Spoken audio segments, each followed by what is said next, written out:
more women back into the workforce and address what the vice president and the president have both called a crisis. It increases the child tax credit from $2,000 to $3,000 per child and $3,600 for children under the age of 6. It also gives families an additional tax credit to help out child care costs for children younger than 13.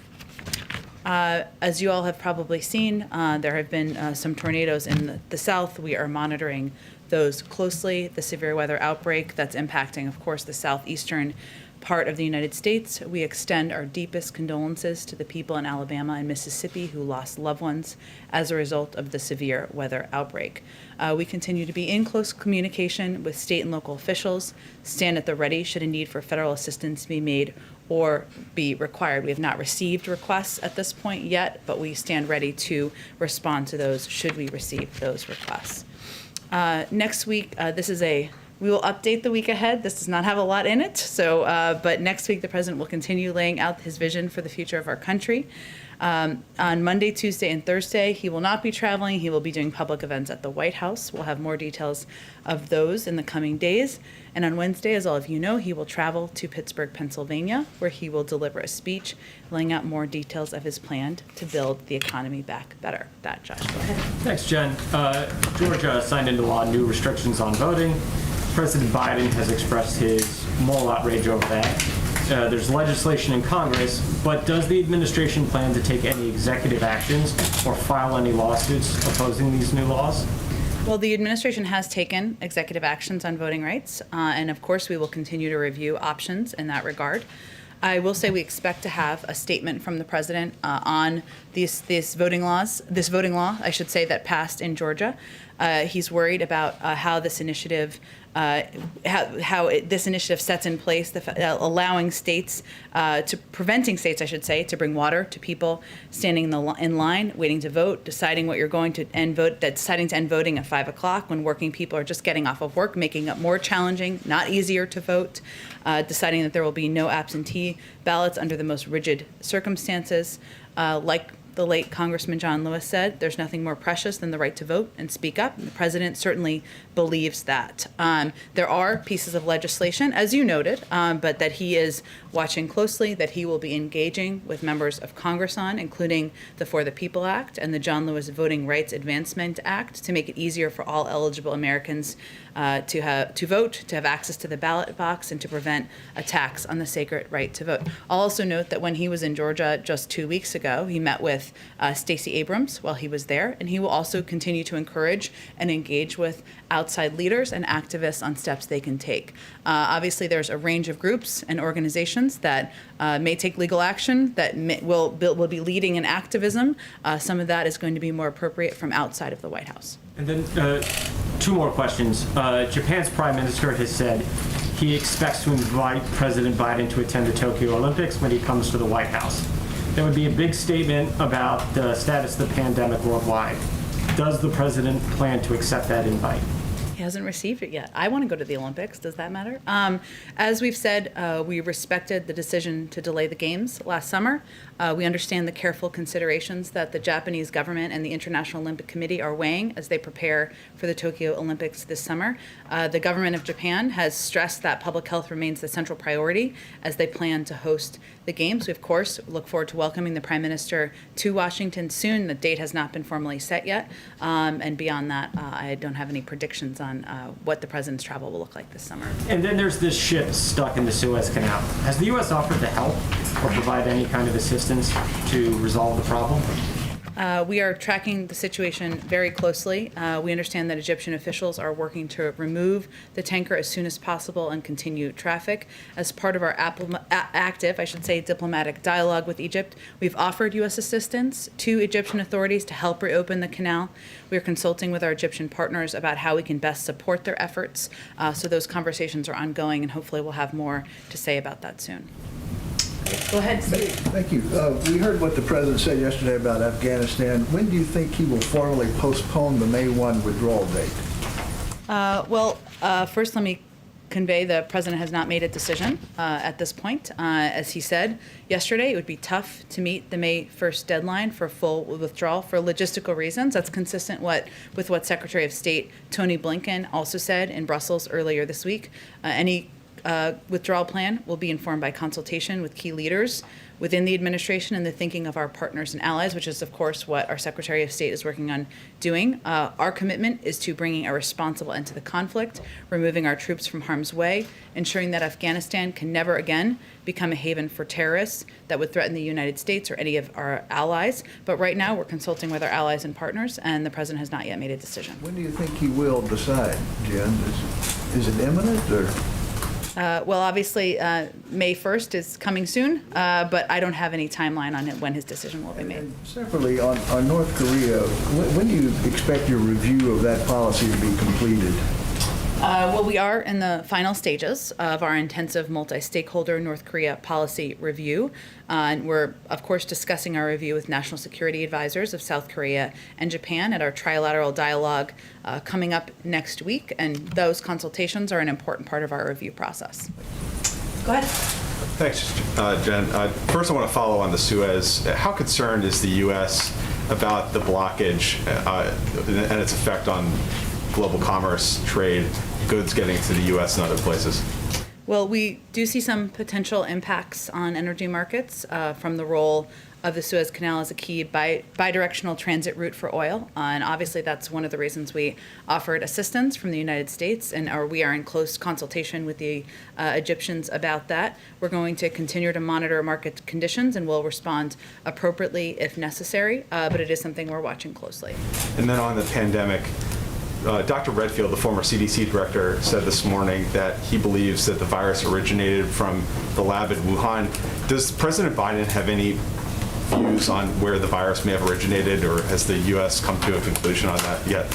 Well, as you know, the WHO is examining this and will be releasing a report soon. We'll review that report once it's available. We continue to learn more about the early stages of the COVID-19 pandemic, including its origins, so we can better prepare for future crises. I know Dr. Walensky addressed this, and I think Dr. Fauci did as well this morning, and we'll look closely at that information when it's available. Are the president's views being informed by that WHO report or his advisors? I mean, by his health and medical advisors, certainly. And so they'll review. They will be, of course, the people reviewing the reports and more data when it becomes available. And then last one on the forced labor in Xinjiang and in China. Some companies have come under pressure from the Chinese government, and some retailers have actually dropped pledges not to use products made with forced labor from that region. So what is the U.S. doing to stop or deter China from making those kind of threats against companies that have resulted in this problem? Well, we certainly have been watching this issue closely, as you well know, and we've taken our own strong actions in order to prevent China from profiting off of its horrific human rights abuses in Xinjiang and to stop imports of products made with forced labor in China. American consumers and consumers everywhere deserve to know that the goods they are buying are not made with forced labor, and many companies are standing up for consumers' rights.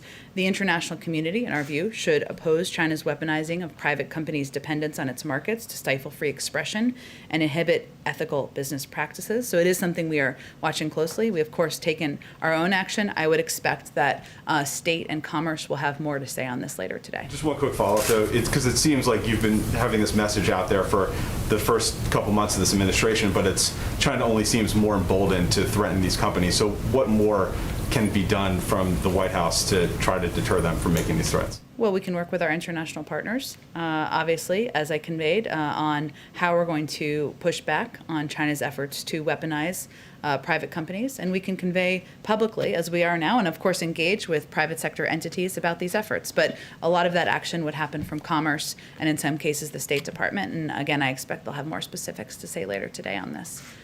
Go ahead, Caitlin. Few questions on the WHO investigation that's coming out. Jake Sullivan, the National Security Advisor, said a few months ago that they had deep concerns about the way that investigation was being conducted. Did they still have those deep concerns?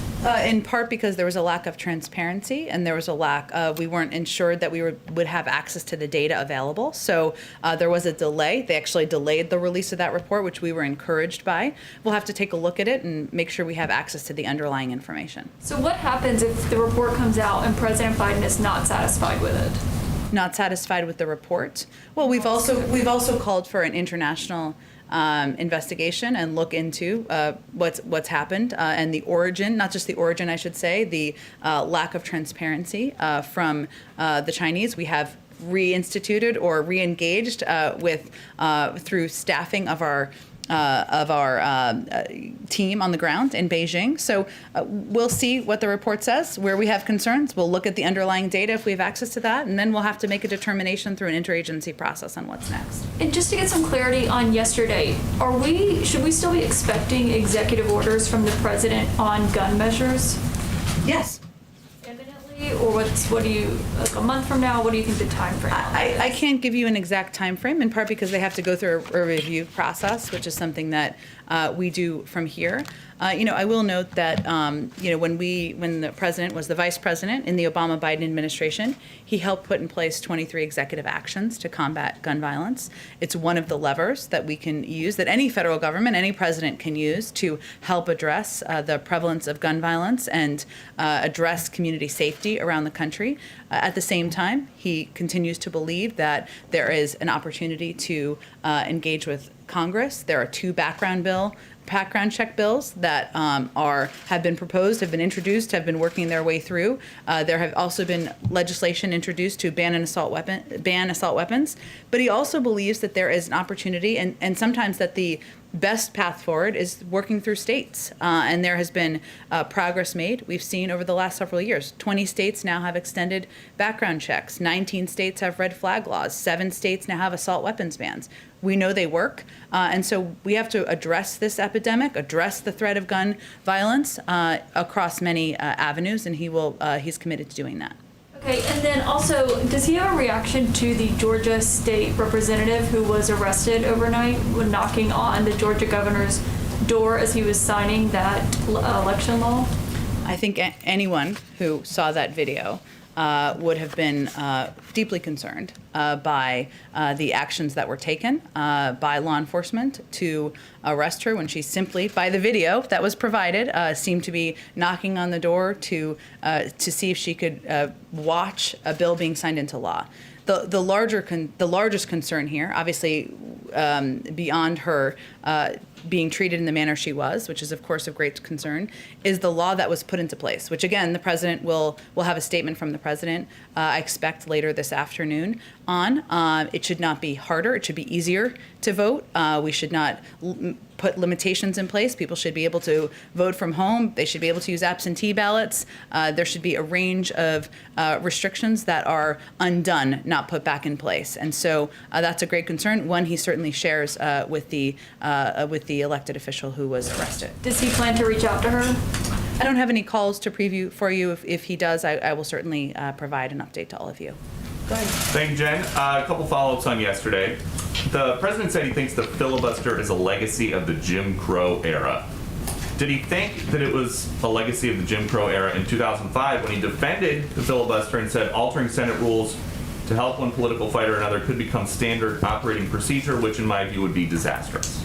Well, Peter, one of the things he talked about yesterday was the fact that between 1917 and 1971, the filibuster was used about 58 times.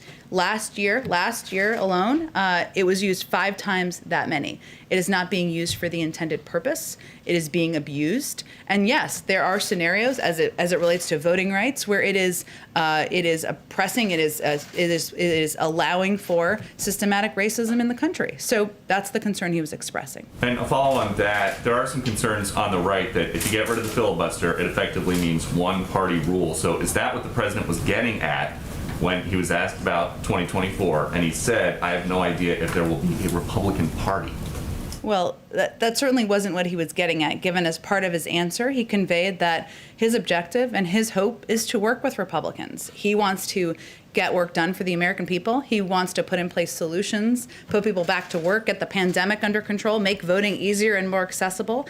And it's really on Republicans in Congress to decide if they're going to be part of the solution or if they're going to be part of obstruction. So he's leaving it up to them to make the decision on what role they want to play in history. On the border, the president said yesterday the vast majority, the overwhelming majority of people coming to the border and crossing are being sent back, but only 13% of the 13,000 families that tried to cross last week were sent back, according to Axios. So where do we get a majority out of 13%? The vast majority of adults are being sent back. Okay, so the family units, 87% of them are being taken into the United States to either be resettled or await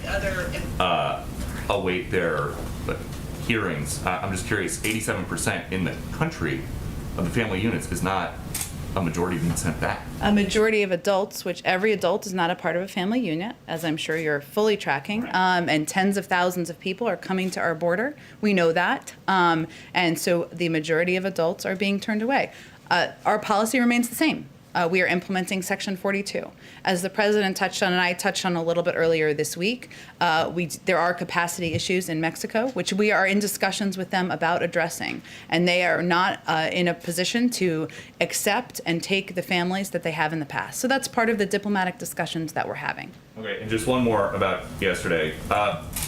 We noticed, starting at the end of the campaign, and then into the transition and here at the White House, anytime that the president has an event where he is given a list of reporters to call on, Fox is the only member of the 5-network TV pool that has never been on the list in front of the president. And I'm just curious if that is an official administration policy. We're here having a conversation, aren't we? Yes, but And do I take President- questions from you every time you come to the briefing room? Yes, but I'm Has the asking about president taken president. questions from you since he came into office?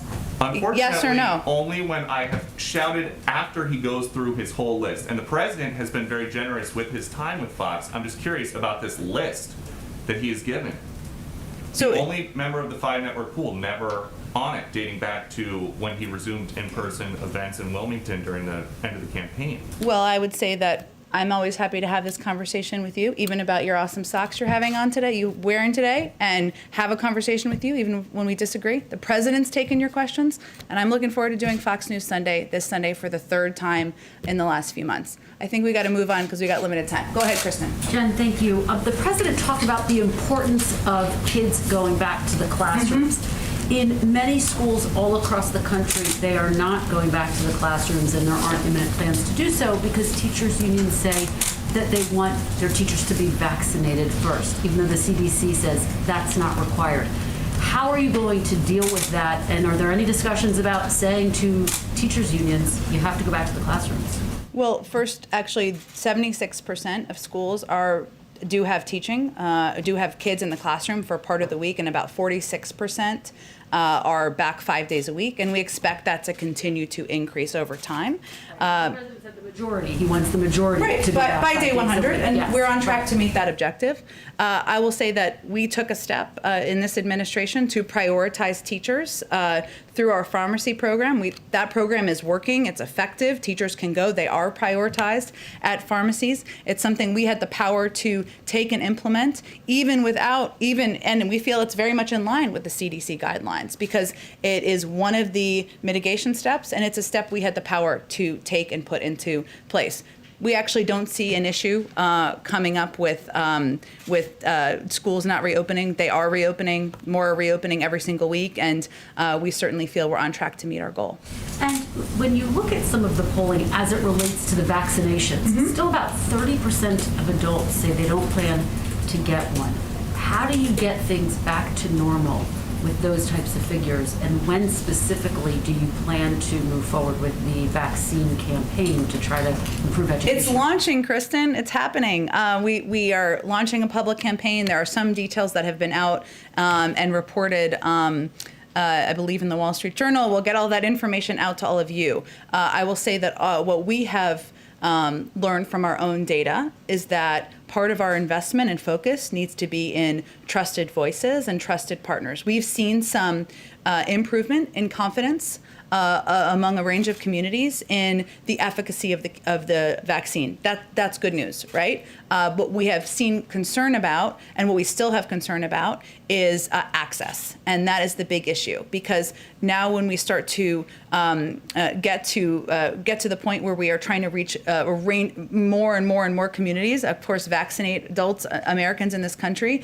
A lot of people can't take a day off to go get a vaccine. They don't have the flexibility to be in the slot available. They maybe can't drive 3 miles to their local pharmacy. So our big investment right now is in access. That means increasing investments in mobile units, in community health centers, in mass vaccination sites. But it also means, in terms of the public campaign, investing in trusted voices and empowering local groups and organizations to have the funding, the information, and the assistance they need. Just to follow up with my question with the president yesterday, I asked him about transparency and access for journalists into some of the facilities at the border.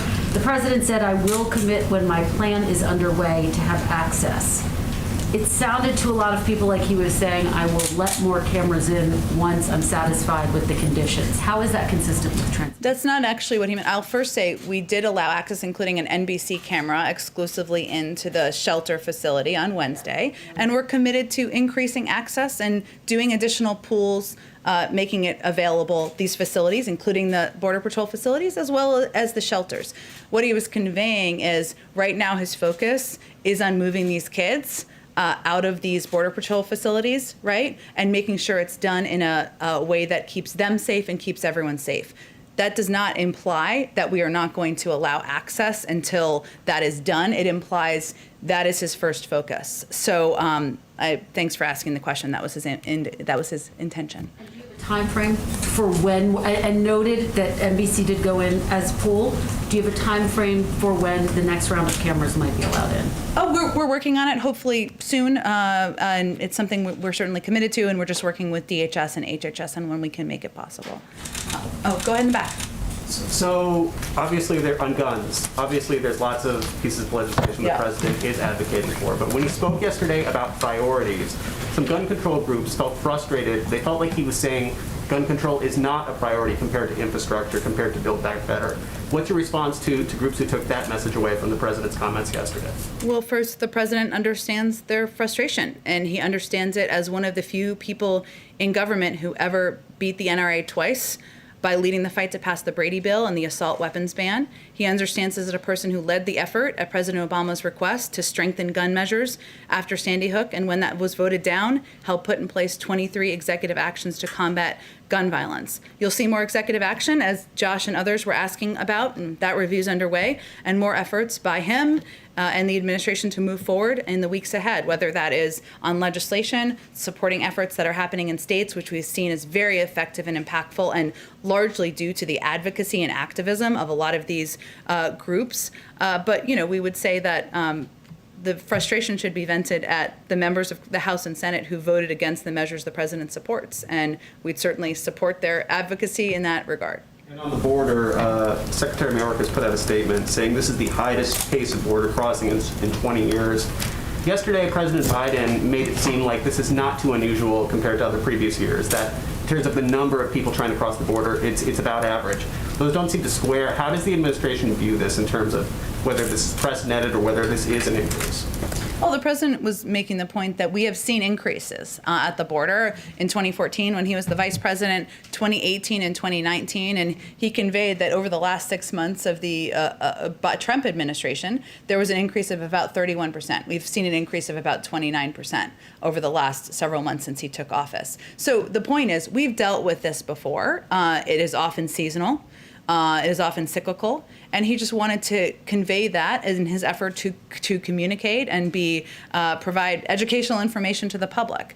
But that doesn't change the fact that he is addressing this by putting forward every resource at our disposal in the administration. Just in this past week, we've taken steps to bring a number of new facilities online, from Fort Bliss, where there are 5,000 beds, to Lackland Air Force Base, where there are 350 beds, San Diego Convention Center, 1,400 beds.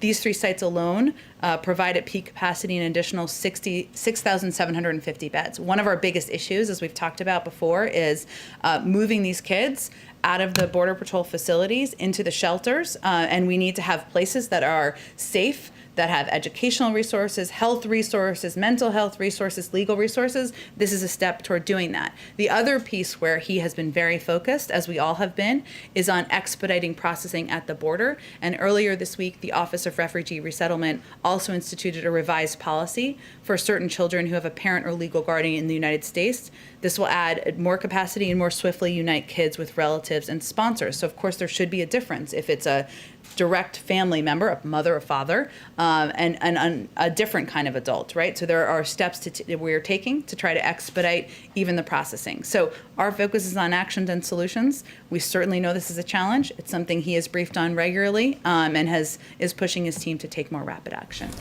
Go ahead, Peter. Thank you, Jen. The President has said he wants bipartisan support, I think, for infrastructure package as well. Is that possible when Republicans are pretty adamant they don't want tax increases? In other words, how can you achieve bipartisan support for infrastructure if Republicans are drawing a hard line on taxes? Well, first I would say, Peter, that I don't think most Republicans think that the United States, one of the wealthiest countries in the world, should be 13th in the world as it relates to infrastructure. You know, roads that are broken down, infrastructure that isn't working, a lack of access to broadband, that's not a Democratic issue. And the president is going to continue to make that case. Now, we don't know what the votes will be. We haven't proposed a package yet. And certainly what it will be tied to and the pay-fors will be a part of that discussion. But he certainly believes there's been a history of support for investing in infrastructure. He has had bipartisan meetings in the White House. He's worked with Democrats and Republicans on getting legislation, getting steps taken in the past. And he's hopeful that there's an agreement on that moving forward. Go ahead, Anita. Thanks. 6 former commissioners, FDA commissioners, have called on the president to go ahead and nominate an FDA commissioner. You probably saw this week that the second in command there has announced that she's leaving. I'm wondering when the president plans to appoint someone or nominate someone for the FDA. But more broadly, I wondered if you could talk a little bit about why the president is behind Presidents Obama and Trump on appointing both at the FDA and a variety of other vacancies, including the Deputy Secretary at DHS and the Solicitor General. Well, I'll also point out that the president is also the first president to have all 15 cabinet nominees confirmed on this timeline and without a single one dropping out, if we're just making comparisons between administrations. He certainly wants to have an FDA commissioner in place. He wants it to be the right person. And, there sometimes is a journey on personnel and determining who the right person is for the job, who's willing to do the job, who's available to do the job. And it's a priority, but I don't have an update for you on when he will nominate someone. In general, just on some of these other positions, I take your point about the cabinet. I'm asking about some others, so. What was your question again? Well, just more broadly, why he's behind on some of these other positions that are not the actual cabinet that you've referred to. Well, I think it's a little bit of apples and oranges. We obviously have made a great deal of progress on, again, the people who are running and leading these agencies more than any administration since the Reagan administration. We feel very good about that. We've also walked into a presidency where he is dealing with a pandemic that is still killing 1,000 people a day, 10 million people out of work, racial injustice across the country, a climate crisis. So he's got a few things on his plate, but he is committed to personnel, moving things forward, and certainly wants to have a full team across agencies. And then if I could just follow up on something, you mentioned Title 42, which closes the border to non-essential travel. Before President Biden was president, several lawmakers, including then Senator Harris, now Vice President, obviously, called it an unconstitutional executive power grab that had no known precedent or clear legal rationale. Why is that still something that he has not rescinded? Is he reviewing that? What is the situation there? He clearly doesn't agree with the vice president on that. It's in place for public health reasons, given we're in the midst of a pandemic. That's why it's in place. I think we're gonna have to move on. Go ahead. A couple of COVID questions, Jen. Since January, the number of Americans who have been tested for COVID has dropped off dramatically as more people are getting vaccinated. This is a real concern for public health officials who think that testing is, cornerstone to keeping the pandemic in check. So what is the administration's plan to make sure that those testing numbers don't fall off further as more people get vaccinated? You're absolutely right, and testing is a key part of returning to normalcy, whether it's schools or workplaces or businesses, especially as we still have a majority of the population that still needs to be vaccinated, although we're working to expedite that. There is funding in the American Rescue Plan.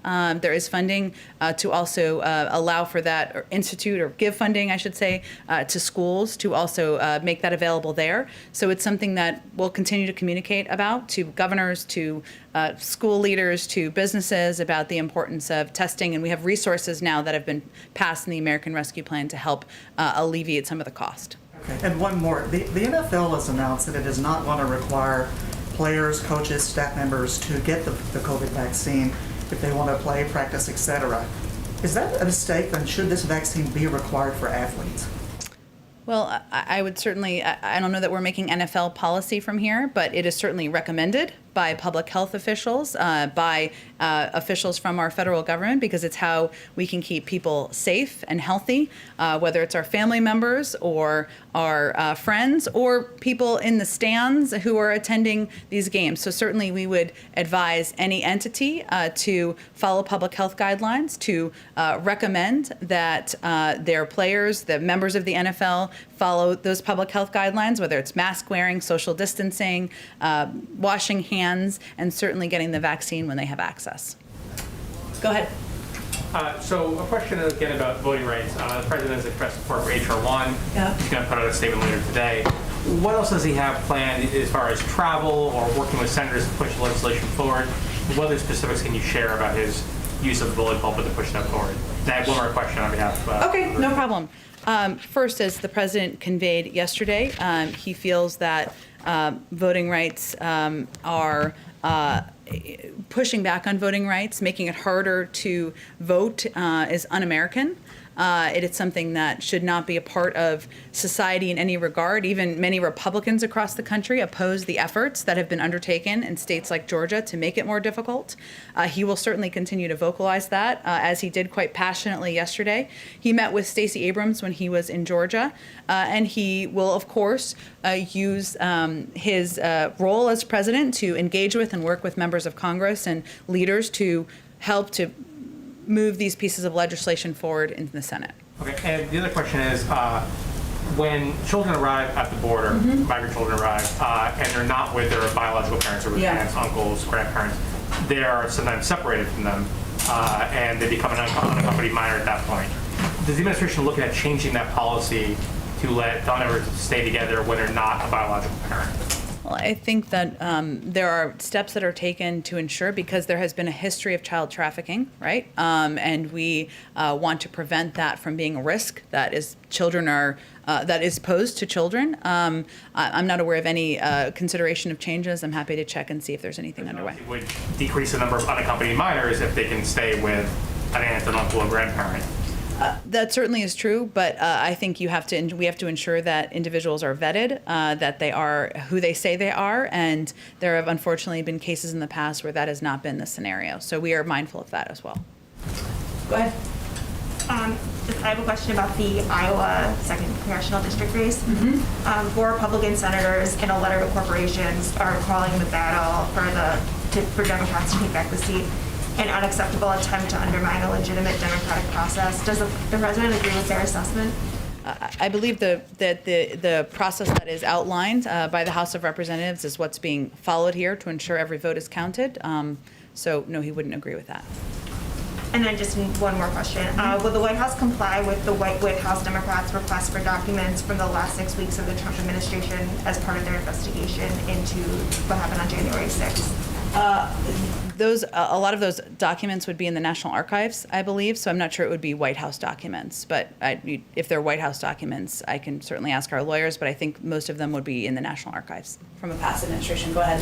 Thank you, Jen. Has the president been briefed or seen the images of migrants that have passed away at the border in the past couple of days, including a 9-year-old girl? And does he have any response to that? Well, I would say this is, he is regularly briefed by his immigration team and kept abreast of all developments at the border. I would say that those images are a reminder of how dangerous this journey is and why this is not the time to come. And it's just is a reminder of how important it is that we work together. This is not a partisan issue. This is an issue where we're talking about people's lives, children's lives, and we're focused on working with anyone who wants to be a part of a solution to address the challenges we're facing. And when you and the president yesterday talk about negotiating with Mexico, what is Mexico asking for to take the migrants back? I don't think we're going to get into its private negotiations. I will just say that it's not a question of if, but when we work through with the Mexican government, being able to have the capacity to take some of these families back. Part of the discussion, of course, when Ambassador Jacobson and others were in the region was on exactly these issues, but it was just the first trip. As we announced just a couple of days ago, the Vice President will be playing an important role here. We have just announced an envoy, and these discussions will be ongoing. We didn't expect this first trip to be conclusive. And as you make now the infrastructure package your next priority, where does immigration reform fall on the list of priorities for this White House? Any White House, including ours, has to walk and chew gum at the same time, move forward on a range of priorities, a range of crises facing the country. So we will continue to work with members of Congress, work with outside groups, continue to advocate for moving long overdue immigration reform forward. Go ahead. Yesterday, the President mentioned inviting an alliance of democracies before too long. Yeah. Can you define when before too long might be, and whether it would be to the White House? Bless you. Thank you. Whether they would come to the White House, and how many countries does he envision inviting? That's a great question. He's something he talked about broadly on the campaign trail. I don't have any additional details at this point in time. I expect we'll have some more on our climate summit soon, which would be the next summit type of international engagement. But I don't have anything to preview for you on that particular event. Prime Minister Suga's visit to Washington was announced like 2 weeks ago by the Japanese government, and I wondered why is there a holdup in announcing the date? Oh, it's not. We're working out the final date and logistics. We're looking forward to welcoming the Prime Minister here, but I wouldn't read anything into it beyond that. Thank you. Thanks, everyone. Thanks, Jen. Happy Friday.